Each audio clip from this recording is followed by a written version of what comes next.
Good morning. In today's reading in 2 Chronicles chapter 25 and verse 9, we read, "And Amaziah said to the man of God, But what shall we do for the 100 talents which I have given to the army of Israel? And the man of God answered, The Lord is able to give thee much more than this."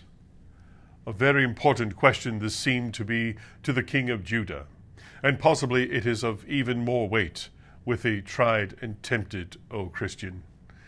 To lose money is at no times pleasant, and when principle involves it, the flesh is not always ready to make the sacrifice. Why lose that which may be so usefully employed? May not the truth itself be bought too dear? What shall we do without it? Remember the children and our small income.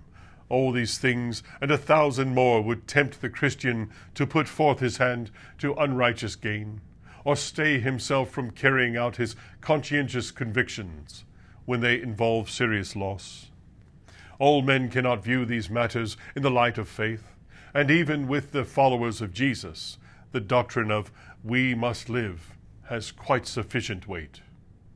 "The Lord is able to give thee much more than this" is a very satisfactory answer to the anxious question. Our Father holds the purse strings, and what we lose for his sake, he can repay 1,000-fold. It is ours to obey his will, and we may rest assured that he will provide for us. The Lord will be no man's debtor at the last.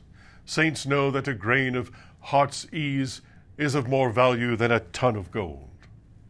He who wraps a threadbare coat about a good conscience has gained a spiritual wealth far more desirable than any he has lost.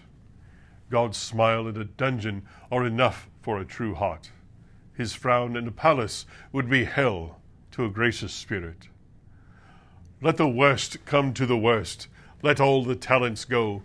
We have not lost our treasure, for that is above, where Christ sitteth at the right hand of God.